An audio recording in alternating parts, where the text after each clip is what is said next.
went into Quantico, Virginia. That's where the base was at that time. And then we come back, we just had a brigade. And we came back, went to Cuba and done all maneuvers, and they started growing this as 140, and they started building up, and the base wasn't big enough, so they Camp Lejeune. Well, we didn't. When we went in there, it was Tent City, down in Jacksonville, North Carolina, where the Camp Lejeune is. And anyway, when we were stationed there, but after the war, the 2nd Division was stationed there, and 1st Marine Division went to California. And I don't know why they switch them around like that. But anyway, it was still, we didn't have, but we had some huts. We first started out in tents in winter of 1940, and then they built some huts for us, but we never did have barracks. After, of course, they built barracks up when they got, after things got going. And I told my daughters after here a couple of years ago, I said, I'd just like to go back and see the base, what it looks like. Sure. And so they called down there, my daughter, and got a hold of somebody, a PA man, I guess, or whatever you call them. And she said that I had been stationed there and I was in the Marines and would like to come back and have a look. And said, well, I know a lot of places you just don't get in. Sure. And he said, well, he says, the 2nd Division is having a reunion of the World War II vets, and I would be very welcome. Oh, great. So I got to join them. Well, I'm with the World War II vets. That's what that picture is up there. That we're up there. Oh, that's neat. Oh, that's a nice So we took us out and had a real good time, and they showed us around. And this one fellow took us all around, drove us around, and then they took us out on an Amtrak. I said something about how I'd broken my leg, been on one of them Amtraks and got out and got out, and been in them several times, practicing and in maneuvers and both. But they said, well, we'll take you a ride. So they took us a ride out, and I said, well, mine were all open. They were just things that you got in, just like a boat. Yeah. And now these new ones are all enclosed. So you get to sit up and look out. Now make sure you don't lean forward to get into the shot. Yeah, you have to sit, I'll have to sit very- straight. Yeah. I got it. Now, you want me with my glasses on off or what? What do you need them to see? I don't need him just for fine print. Okay, then. But I can. You can Well, leave them off. Okay. Yeah. Okay. I didn't know whether you'd have any effect on you, Yeah. because they do darken. Yeah. So that let's leave them off. Right. I'm rolling. Okay. Mr. Tracy, what's your full name?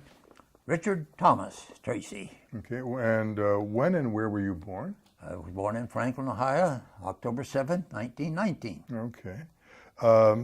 When you got into the military, were you enlisted or were you drafted? I enlisted. Okay, and when was that? It's August 6, 1940. And what branch of the service did Marines. you Marines. Now, this is 1940. There is no conflict in 1940, but you were involved in any kind of... No, I was antsy. Let's say. Yeah.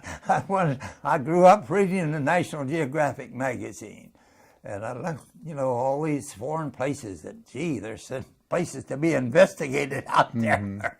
And this fellow I knew just at the time, lived a couple of blocks from me, had joined the Marines. His name was Jesse Hollingsworth. And of course I knew him, like I said, he was just a block or so away, but I saw where he joined the Marines, and gee, he'd been down to Cuba, and he'd been to Puerto Rico, and he'd been different places, and I thought, gee, that sounds like a good way. I remember seeing and reading about Teddy Roosevelt and the Rough Riders down in Cuba, making the San Juan Hill and all that, and I said, well, and I had just had had 6 weeks of photography. I didn't have enough money to finish, but I thought maybe I could get in aerial photography. Well, I asked the recruiter about that, and he said, well, that's a possibility. And of course, you get through boot camp, and of course, they hand you a rifle and say, here's your camera. Well, you're training then in boot camp. Yes, we trained in Quantico, and then we had our boot camp in Quantico, but we really didn't get to finish that because the fleet was getting ready, what they called the fleet. The Navy also went to Cuba, and they done exercises down there too, but they were all getting ready to go. I guess it was at that time, every year, during the winter, they go down to Cuba and do their maneuvers, landing exercises, getting on shore, and do different maneuvers out in the field about how you would work in a battle. And so that's what happened, and we went down to Cuba, and I remember, I got a picture someplace of the first ship I was on, and we happened to be up on the upper deck a little bit. The area must have been it was a troop ship, but it had a special area up on the deck before was, I guess we had about maybe 15 of us in there. And I remember they had that's the first time I'd ever been on a ship. And had this funny looking things in there. I think it was just laying in the room. I kind of looked at it, and so somebody said, well, that's a wind scoop. You put it in the porthole there. We had a couple of portholes in this section I was in, and you turn it so you catch the wind. And I found out the first night going to Cuba that it also catches the water. If the waves coming in, and I was right inside of them, and caught some water right in my face. I wonder what was going on. We found you turned the thing around, so it's not a scoop. But anyway, this experience was the first experience I had. Now, where were you when Pearl Harbor was bombed? I was stationed down in what I said was later Camp Lejeune, but it was that time we called it Tent City. That's in Jacksonville, North Carolina. It turned out to be Camp Lejeune.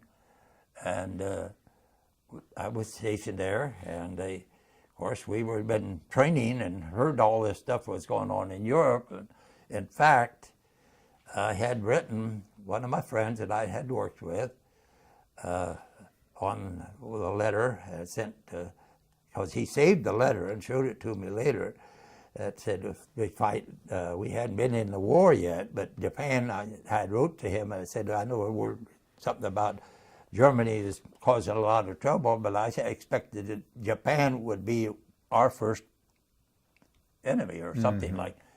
I think we need to worry about Japan a little bit too. That's before they even got into the war. So it turned out my prediction was truer than what I hoped. How quickly did things change, and when did you first leave Camp Lejeune? Well, now we'll have to get here. Okay.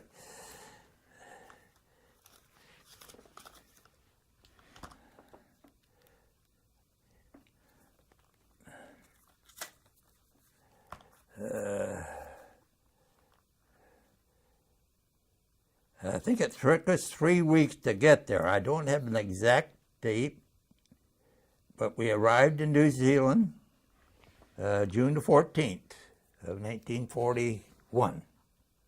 So we left, I think, like I said, I'm short. 41 or 42? 41. 41. Oh, 40. After the war. Yeah. Before the war started. Oh, but you were there before? No, wait a minute. After the war started. That's what I said. Yeah. I get my dates mixed up here. Yeah. 42. 42. Now, what was your job in New Zealand? Well, in my troop, I was the squad leader of a mortar platoon. Well, when we got to New Zealand, the idea was that they would gather the rest of the division and have maneuvers around there on New Zealand. But they had we didn't even get the ships all unloaded before word come that the Japanese we're building an airfield up on Guadalcanal, and we should get up there and stop that right now. So, well, they hadn't even, like I said, they had hardly got the ships unloaded, so they had to unload and reload their ships for battle. And in doing so, they had to leave, they weren't ready to do all that, and they had to leave some equipment there on New Zealand. And there was, I don't know how this happened, how they chose anybody, but there was a certain group of us, each battalion, each company had to leave some men there to guard the stuff that was left, and also load and unload the ships when they would come into New Zealand. And how, like I said, I happened to be one of the ones that was chosen to stay there at New Zealand. What rank were you at this time? Corporal. Corporal. Now, how long were you guarding and loading and unloading? Well, I stayed there in New Zealand for 9 months. I left, we got there on June the 14th, and March 13, be 43.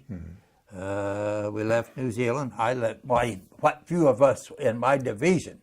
Now, in the meantime, the 1st Division had been fighting up Guadalcanal, and then when they, and the 2nd Division had moved in to New Zealand, and they were getting ready to go to Tarawa, but we weren't in there, so we got my little bit. We got shuffled around, and different ones would get sent off. That was left. I think there were only a few of us left. Originally group that was left there, but a few of us that were left were loaded up, and we went from New Zealand to Australia, right straight across Australia. In the meantime, the Guadalcanal fight was over, and our 1st Division had been going back to Australia for R&R, and they were in camp out of Melbourne, and a place called Mount Martha. It was out of the ways, and of course the whole division was out there, and so that's where we went into training. Of course, after a fight after Guadalcanal, there were quite a few of them wounded, killed, and had to replace and rebuild. So we went down. We're in Australia, training and regrouping, filling up our troops. How did you feel about not going with that first group? Well, I was upset. If you've been on a football team, a basketball team, any kind of a team, and you play and practice for 2 years, and then to get ready for the big game, they said, "Oh, you don't get to play." And I just felt like it's a terrible. And other people, "Well, you're lucky." I said, "No, I wasn't lucky. That was my men are up there. I should be there." And that's the way I felt about being left. But then things worked out. I met this wonderful girl, and one of the best things I ever happened to me. And so I come to the conclusion that other things that had happened along the way that we were just supposed to meet. I mean, there's too many things that happened with her, happened with me, that we both ended up meeting accidentally. Now, how long were you training with the first Division in Australia? There, I got to get my book out here.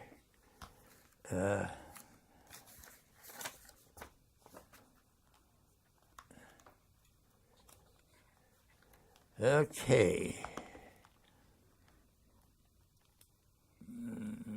Sydney. Okay, let's see. We were in Australia, well, let's see. I'm trying to think just when we were in New Zealand 9 months and went to Australia, so I'm trying to figure out if I got a date. So in 43, you're reunited with some of the Marines. We arrived, well, here, wait a minute. We arrived in Sydney, 3/18, and go train.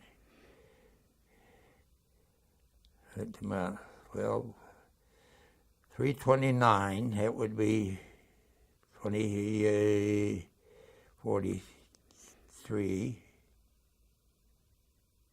Yeah, okay.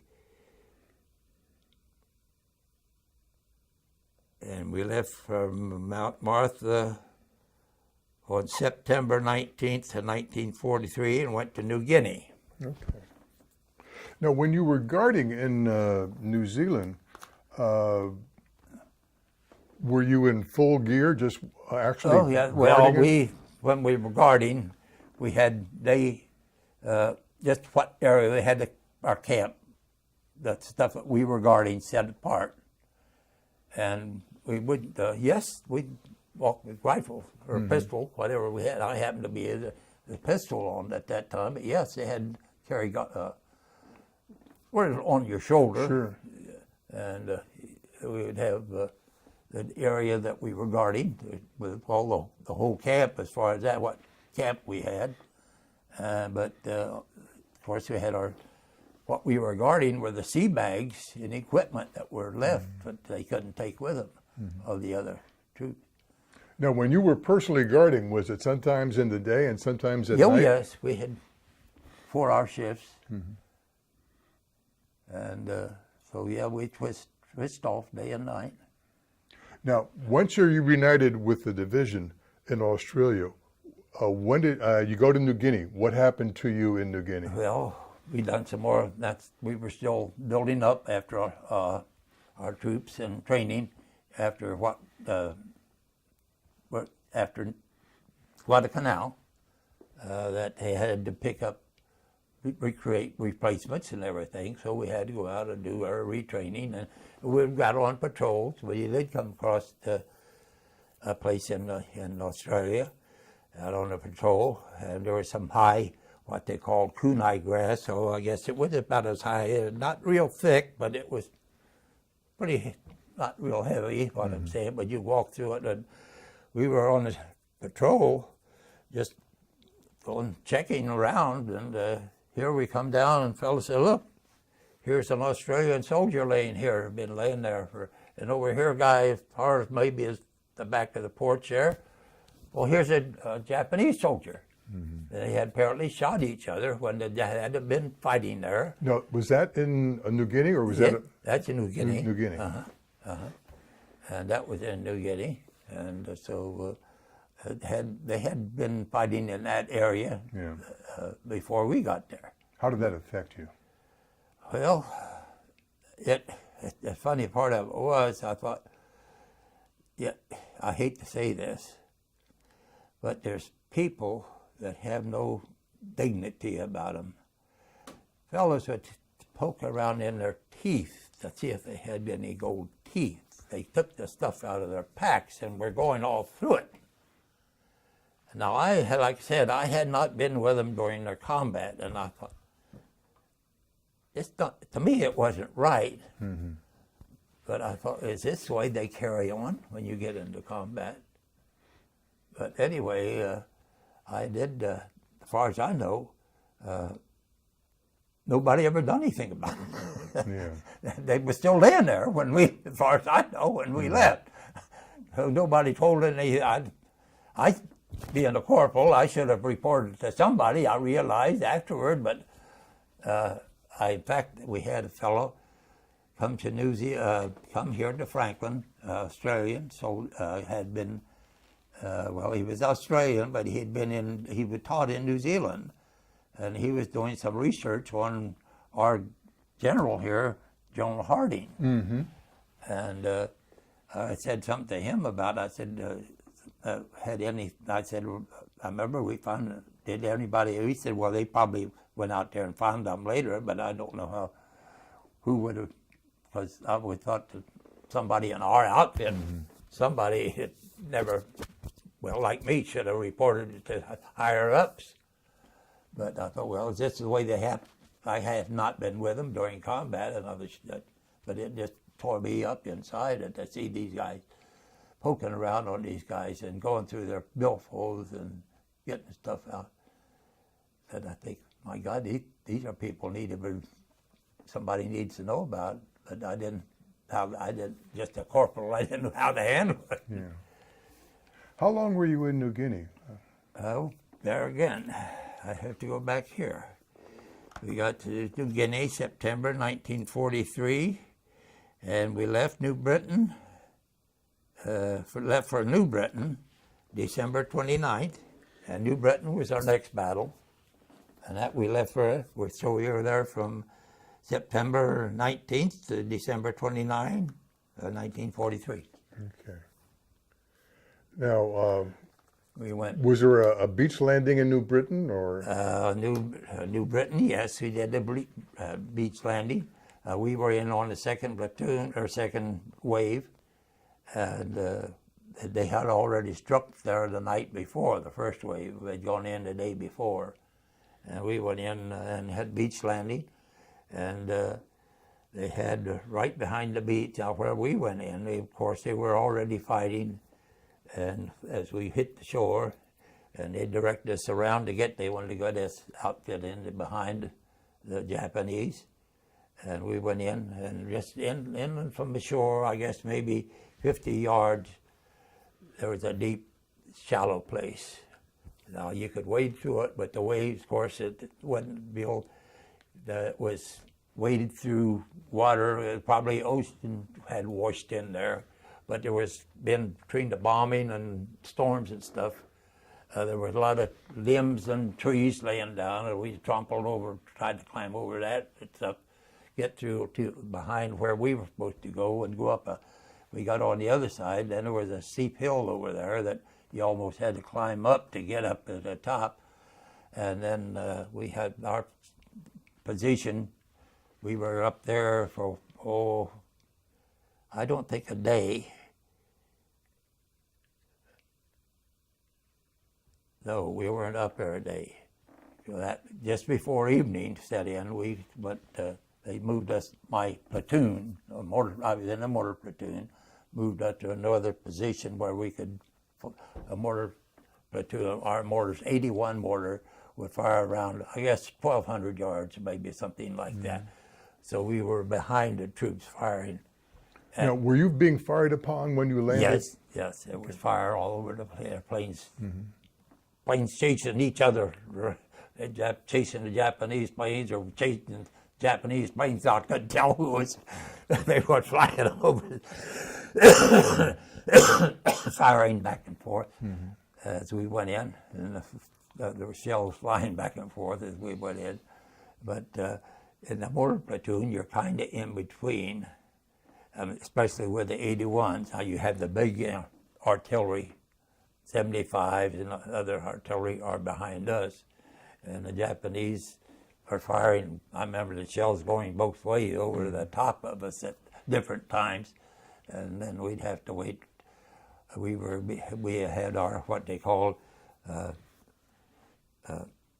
command post out. It would be up with close to the rifle companies, where they could tell where we needed to aim our ammunition, to aim our guns at, and they would relay back to us what azimuth, what direction we needed to fire our guns, and that's what we did. So we were kind of in between. Like I said, probably be 1,000 yards or so behind maybe the regular troops, according to where our position would best set up. Being a corporal, were you in charge of a mortar? Yes. And how many people were working with you? Oh, there would be 5 men, generally. There was 2 operating the gun and 3 ammunition carriers besides, right with each group, but then there were others in the platoon. I guess there was in our mortar platoon, we had 3 mortars, had a mortar for each company. Machine gun or rifle company, and we were called on to however we wanted to, but we were set up our mortars, and then they would call back to us the position where we wanted to fire. Now, you were wounded during the war. Yes, I got. What were the circumstances of that? Well,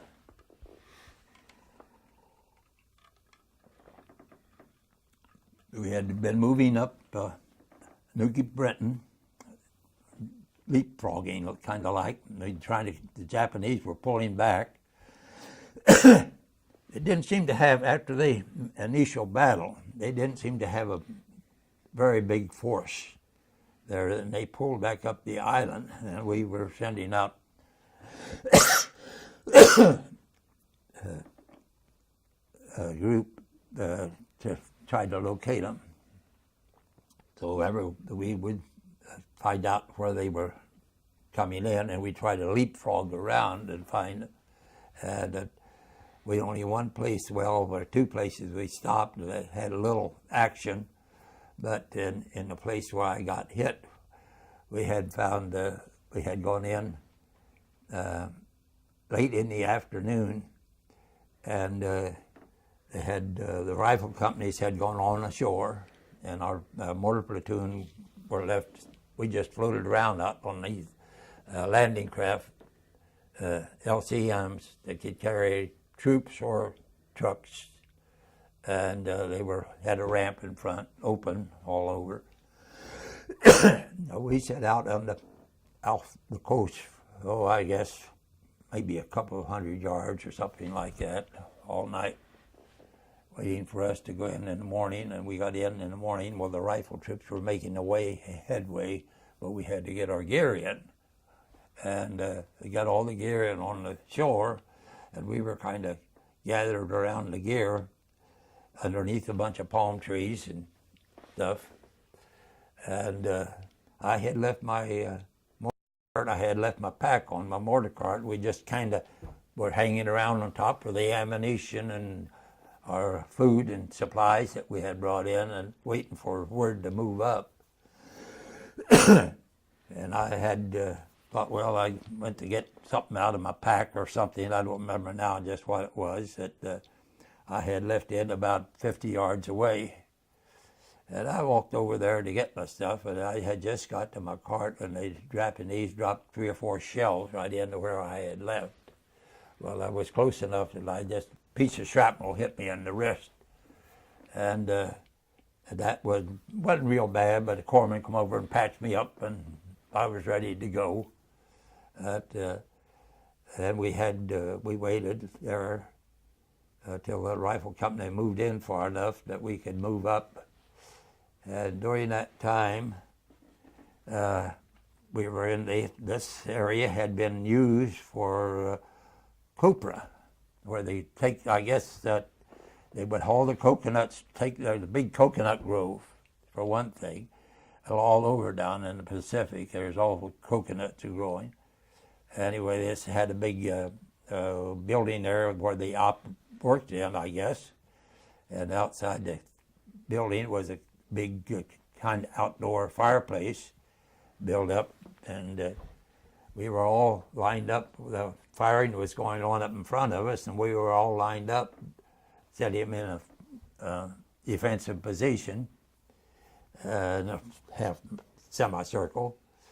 And this is in the morning after we laid there all night long, and somebody said, "Hey, look at that."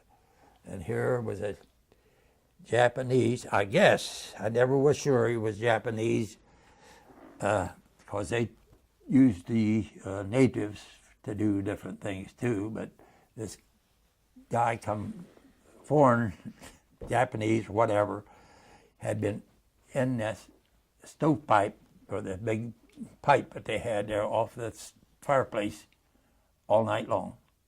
Had just a brief cloud on. And he took off, and he was behind us, and somebody happened to see him. Well, one of the guys had turned right around and shot him right away.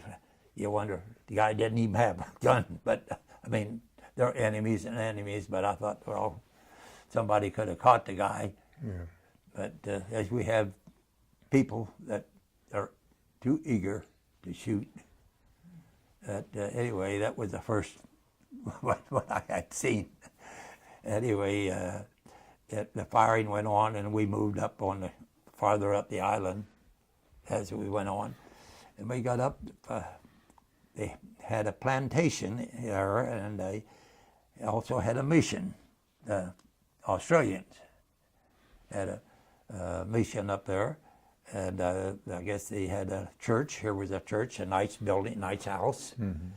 And as we got up there to this house, there was this orange tree full of oranges. Now we had a site, I guess you call them what the people that sat. They were overseers. No, that's not the word I want. Coast watchers. Okay. Coast watcher. That was traveling with us, that knew the area. And I remember him saying, "Get out of that tree, get out of the tree. Well, you've got to..." You see, you got the Marines, an orange tree of the tribe, and they tried to tell them, like telling a bunch of monkeys to do something. Yeah. Well, they didn't get out of that tree. I don't think there was an orange left on that tree. And they were ripe. And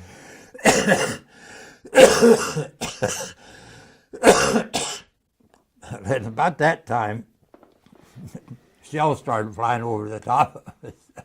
So the Japanese had stopped someplace up in the hills there and we started firing at us again. Well, we secured our area there. And I have to, on the way through, now the Japs had been there a while, and we come across, first place we come across, there's the hot springs running out of the hills. There's a volcano there, and there was mud pits that we'd go, like you see around Yellowstone, rounded up on the volcano area. And there was trails, pretty good sized trails through there. I guess it was a busy place during growing season for coconuts or whatever else. They also found later on cacao plantation, I guess you would explain it. In amongst the coconut trees, this one area had the cacao trees, which are cocoa pods that you get your cocoa, cacao or whatever. They were planted underneath the palm trees to shade them. I guess they needed the shade. And here was these coconut trees. I was always interested in what was around me here. And I'm like, gee, here, look at we got trees, cocoa trees, cacao trees, coconuts. Anyway, as we went through there, I get my stories mixed up here, but I noticed the different stuff that was growing. That's what somebody said, well, you're lucky you didn't get killed. I said, well, I am, but I said, I was looking at everything. I just interested in everything that I saw. I mean, like I said, I grew up with National Geographic. Gee, look, you read about all this stuff, and here it is. Now, I understand it, Dick, that you also got injured another time. Yes. How was that? Well, we had, after we got through here, we went to an R&R. Well, they called it R&R. They had flown, after we got the Battle of New Britain done, they were hunting a place for us for an R&R. Well, we're way up here in the middle of the Pacific, Central Pacific almost, I guess. And they didn't want us, I guess, to travel all the way back to Australia for an R&R, so they picked out what looked just from up above with another pretty coconut grove. So they decided then that would be our place for an R&R. Well, we got in there, and it was not even not a Japanese. There was not even a native village on the whole place, which should have told. Well, of course, you can't tell that from up above. But it was, of course, coconuts had been laying there for I don't know how many years, rotten, and big rats, and full of mosquitoes, and of course everything is down there. It was a mess. I mean, it was not a proper place to take a bunch of troops after they had been in battle and say, well, this is where you're going to do R&R. Anyway, we had stationed there. We did get to see a couple of some USO shows. Bob Hope stopped by while we were there. I found out later that he had been over there with the hospital nearby, hospital area, and another island there that I ended up on later. and he had stopped there at the hospital, and so he didn't even know that we were over there till somebody mentioned it. He said, well, let's go over. So the troops were over there. I mean, he was at the hospital, so he came over and put on the show for us, which, strangely enough, they had to make us go. We were, that was the poorest place for an R&R. Everybody was just downhearted after coming through combat and everything to drop in a place. Now, R&R means what? Rest and relaxation? Yes, that's what it's supposed to mean. Supposed to mean, yes. But we didn't do a whole lot of that. Well, we still got in, had to go out on maneuvers and everything. Well, we did have to go swimming because the ocean was right there. Mm-hmm. But they didn't have really much of a beach for us to get there where the ocean was. But later on, I understand after we left and they come back there again that they fixed it all up. I've got pictures in our book that shows how. But anyway, that's where we were, and we were getting ready. After we got so far along, then we got ready to go to battle on New Britain. And I went over to where our beach was that we were going to disembark to go to New Britain. Now, I got a little ahead of my story here. Anyway, so we had, I'm walking along the beach, just way big long beach, and a bunch of LSTs, big LSTs were lined up. I guess maybe 13 or so of them. And these are the landing craft? Huh? Well, no, they are landing craft, yeah. but they carry trucks and stuff. That's our landing ship trucks or whatever. Mm-hmm. But they were big open. But yes, they could carry troops too. But these were made mostly for carry the big guns and the trucks and stuff like that. But anyway, I'm walking along the beach. I guess I'm far from here, maybe to up on top of the hill there. And I saw this guy standing out on the front of the ramp of his LST down there. And I thought, oh, that looks like a guy I knew from back home. And you're talking to myself. And that can't be. You're way out. You wouldn't run across somebody like that. I'm telling, well, you ain't going to hurt anything if you go back and look. You know? So I walked up there, and sure enough, it was a guy from Springboro that I had known. And you just never know. He was stationed on the ship, and he had gone to school with my wife, and I'd known him some before because fellows I run around with, we go over to Springboro and play pool, and he was one of the ones that would come in there and play pool, and so I thought we had a nice little visit there before I went. But then after we got down on New Guinea, we were there, or New Britain.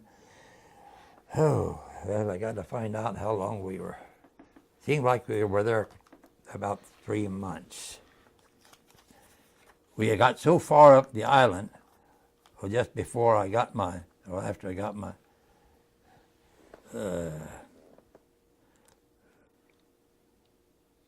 left New Britain.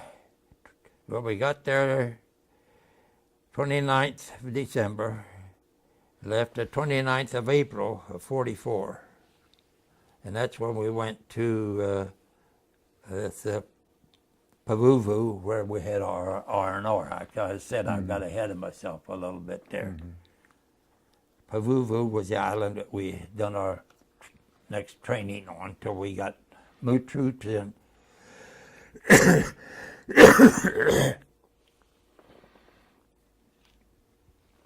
Did you have any, since you're there in December, was there any kind of Christmas celebration? Very little. But nothing to They just say it was Merry Christmas to each other. That's about all. Oh, it's Christmas. That Christmas I would have been on New Britain. You hardly knew it was Christmas. Yeah. I mean, we were getting ready. They'd already, I think, the other troops had gone in and on New Britain, and we were still on New Guinea getting ready to leave. so we didn't have much celebration going on at that time. Now, let's see. We'll go on and see what else was going on. Well, there was another landing where you got hurt. Yeah, well, that was the next one was at Peleliu, and we had gone in, made the landing. They were, I think, maybe the third wave, and we could tell going in that they were getting pretty well beat up there. It looked like it, on the beach. The Japanese had dug in this pretty good, and they make caves out of this in the hills up there with the coral caves, and they hadn't been there. I found out some of them were 2 or 3 layers that they would dig down in, and we hit the beach, or went in on the Amtrak, and we was jumping out over the side. The later ones had the ramps in the back that could let them down. Ours was I would say about 4 feet high off the ground, and you jump off on the side. Well, before I could get, I just jumped off and of course I had a machine gun and a bunch of extra ammunition hanging on you and everything. And I went to get up, and I took a step and fell down.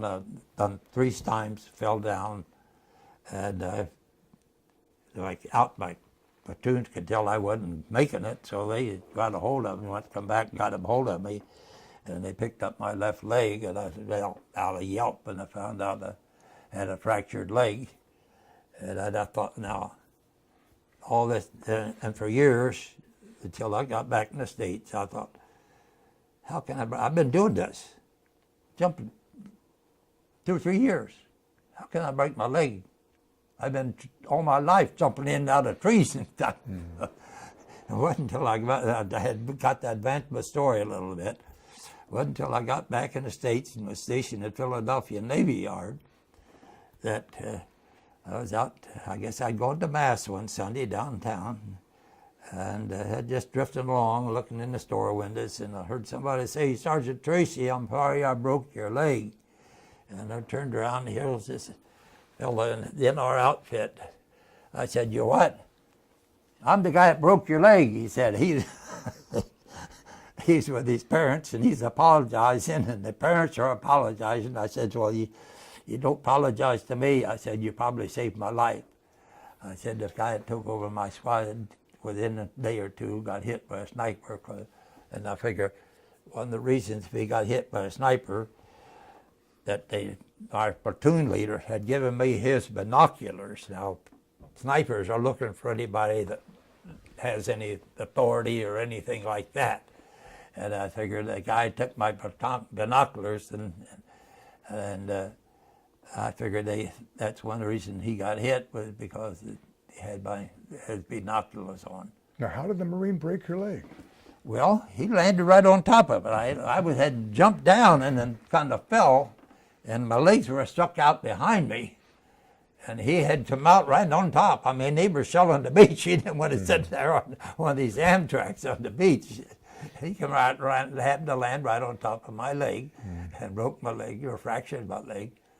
And like I said, they pulled me up into my platoon, took hold of me and pulled me up into a shell hole up the beach a little ways, and they took off.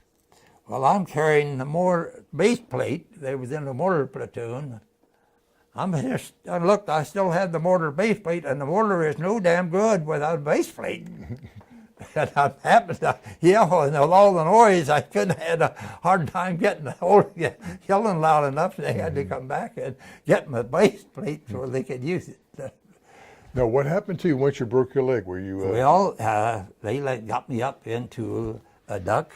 And what do you know? A duck is got wheels on it, and they're open, but they sit right on the top of the water, and that's what they got me in and put me up there. I was the first one in it, and they had me back. Well, I didn't realize it at the time, but I know where I was laying in the duck, I could see these shells going over me about no Well, it'd be a little higher than what this is here. They would have been something like a 75 shell. The Japanese looked like they could see me, but apparently couldn't lower their elevation enough on their gun to get down to hit where I was. But when you're laying there, you feel like you go to a shooting gallery on the fair or something, and they give you, and that's about the way I felt like I was sitting in the shooting gallery for a little while. And they finally got enough of us in there and took us out to this first aid ship. What I want to say would be, there's a name for it. Triage. They do the triage on this one ship that they had set aside there. And I remember, well, the first thing, a corpsman had come by and given me a shot while I was laying there on the beach. And then, like I said, they got me up on this and they took me out to this triage ship. And then they put a cast on me, and they sent me over to the hospital ship. Now, I remember put me in and going, but I don't remember actually. I guess they had given me some more shots there while I was. I don't remember getting onto the hospital ship, but I remember after I got in there, I had me in a bottom bunk with the bars up pretty good on the side that you couldn't. Well, I tried to get myself moved around. I thought I'd like to get up and stand up or something, but anyway, I was never able to do that right away. But I know they had. It took us about 3 days. It seemed like to get from our base to Peleliu. So I'd get on this hospital ship. I'm sure they had something to eat. I don't remember having anything to eat because it should have. You almost went back to the same place. The hospital, field hospital we went back to was just a short distance from the place that we had left to go up to Peleliu.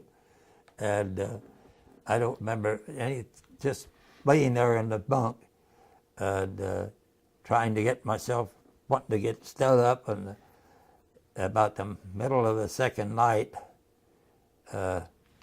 we had a big whoomp and everything. The ship just stopped and woke me up. Of course, the first thing I think is we got hit by a torpedo. And I think, well, either get out of this bunk or you're going down, probably going down. Well, I got myself out of that bunk, and I was standing up. Heard somebody outside. I don't know how long after sometime after we had come to a halt. That's it. To shut the GD spotlight off before we blow it out. And apparently somebody up on the deck was out. We're still in Japanese waters, and they're out there shining. Now, in my opinion, they're probably trying to find if there's an island or something close in case we could get off. I don't know that. I'm just in my mind. If you're out there showing a spotlight around, you want to know. Anyway, they had apparently got a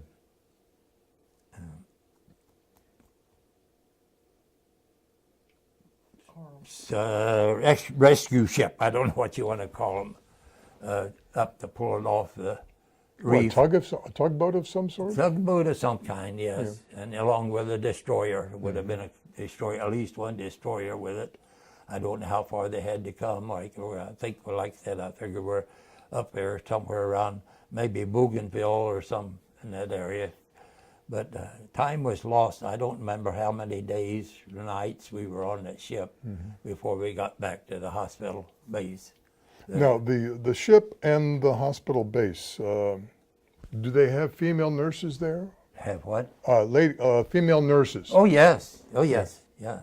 That's always the female nurses and the doctors. I got out after they had to fix my leg. They filled, instead of putting a cast on it, they took the cast off that was on there, and I guess they straightened it up a little bit, and then they drilled some holes through my leg. They filled 3 holes down around my ankle and 3 more just below my knee, and then one hole went all the way through, and they put rods in there. They need to put rods up and down each side.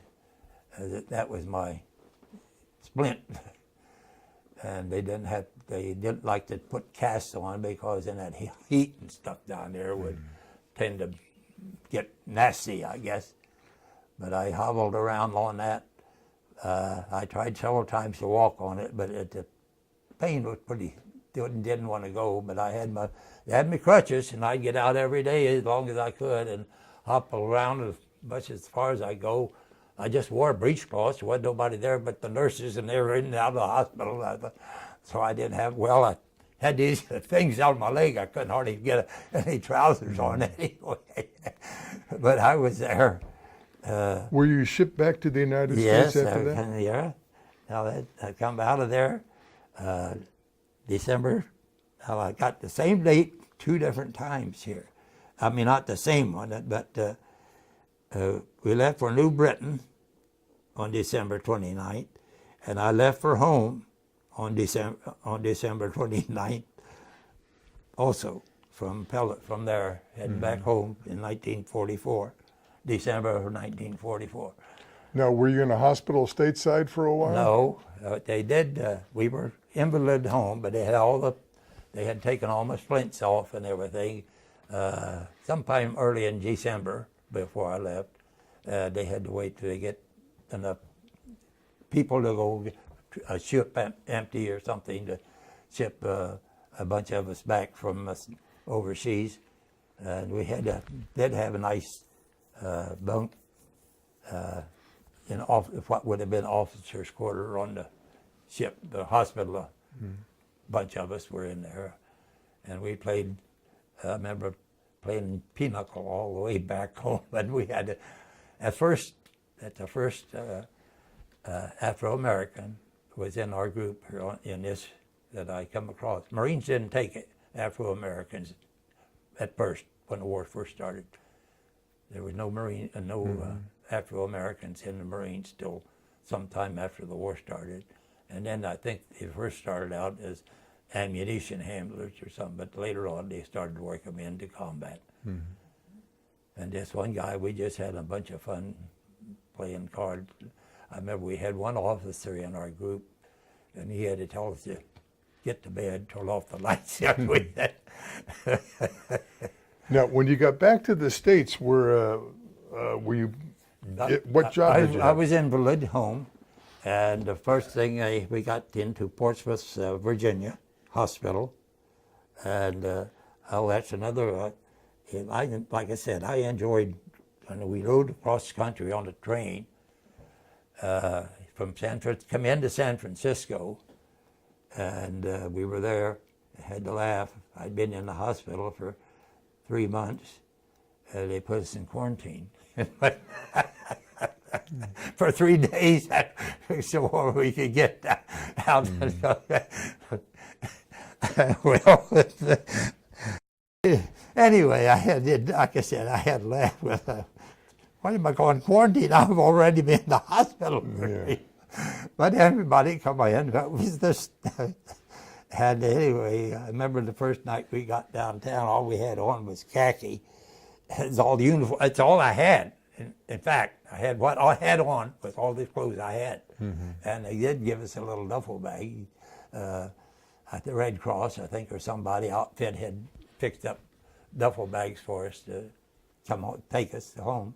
But anyway, I remember, my God, we got down in San Francisco, and it's chilly. Boy, you come out of the Pacific, and you're down there close to the water, and it's all right during the day, but boy, as soon as that sun goes down, you start feeling cold.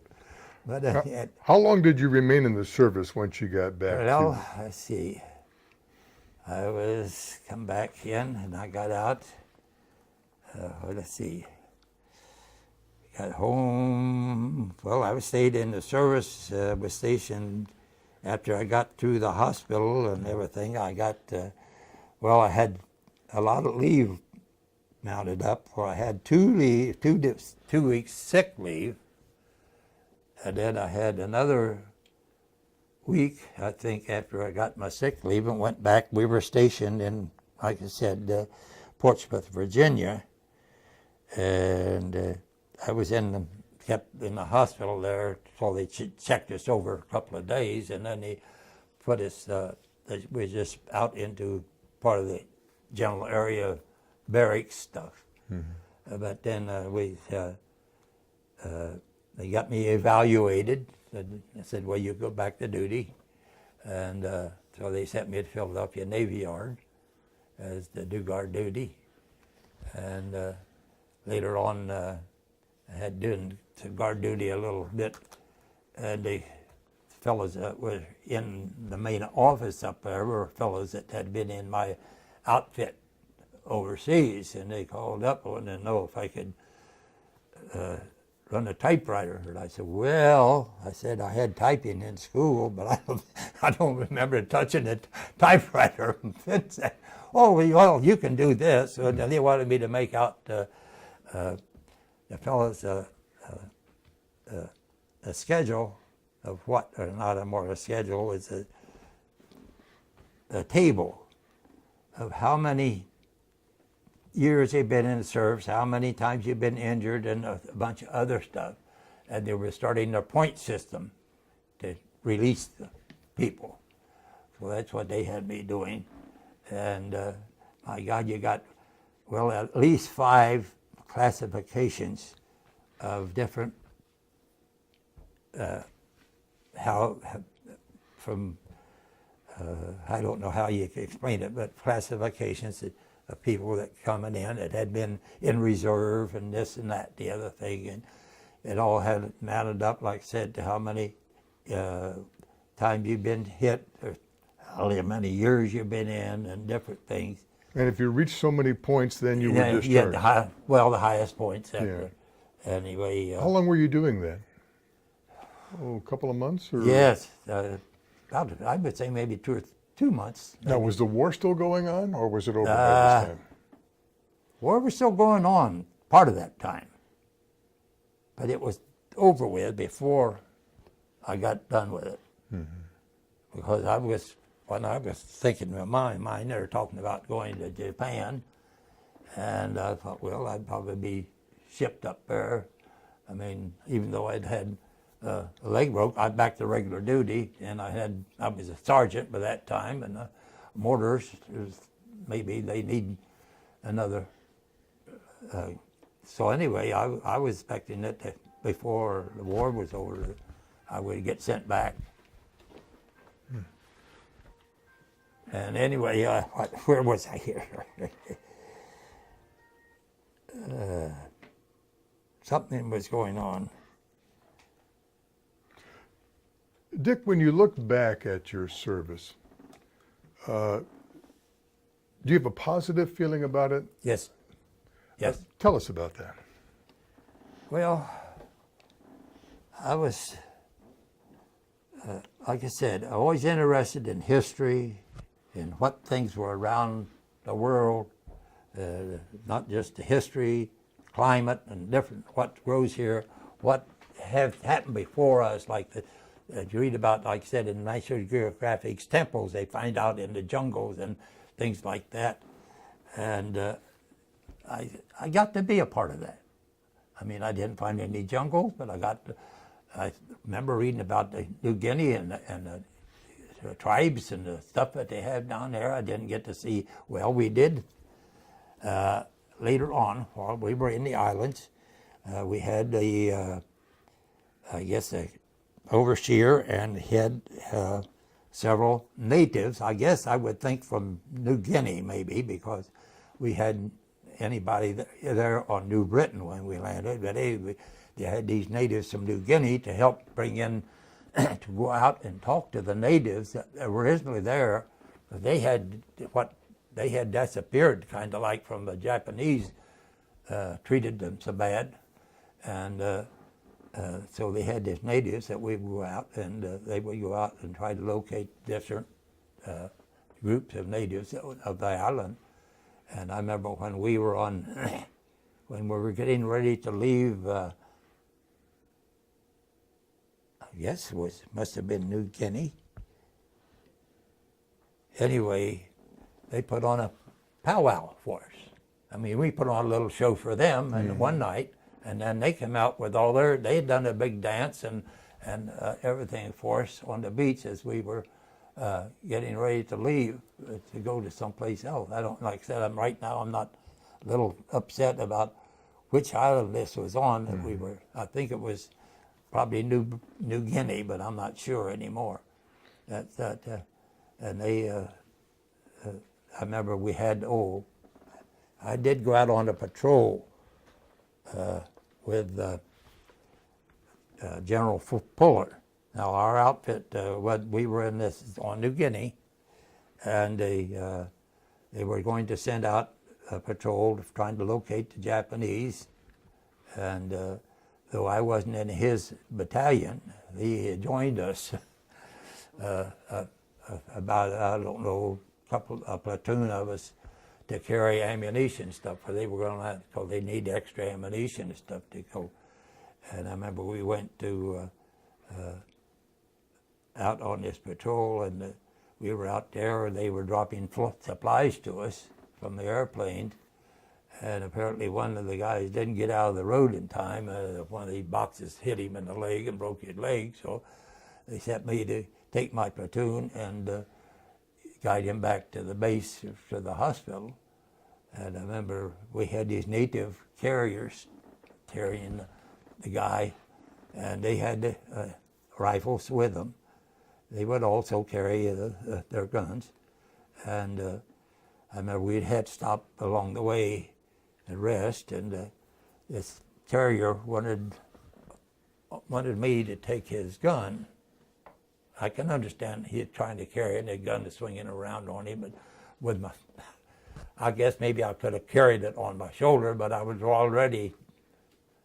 leading by my platoon. I had to watch out for whether be careful if there's any Japanese or something coming up on us. And I couldn't take it, and to this day, I wish I had enough thought about it. I could probably told him to lay it on the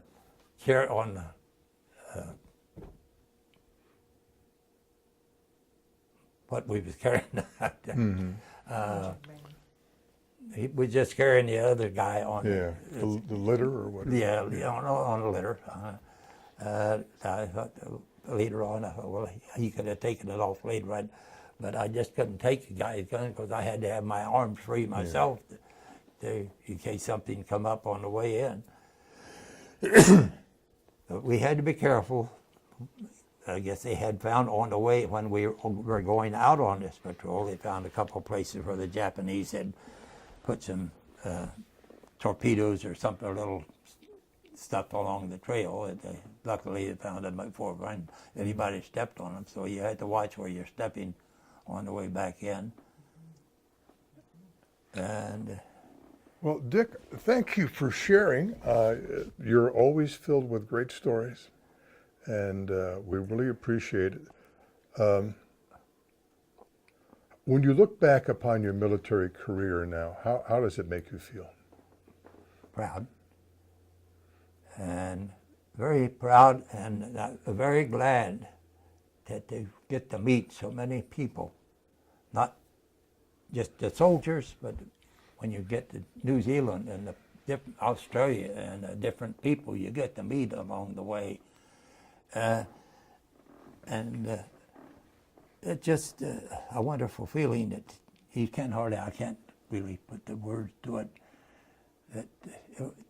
I know people complain about I thought you got to take whatever God gives you and make the most of it, and I sure did. Like I said, I got to meet the girl of my life, and other wonderful people that so welcoming that I can't understand why people have to be so angry with each other.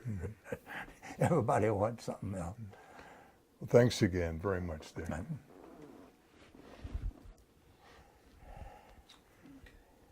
Well, great story.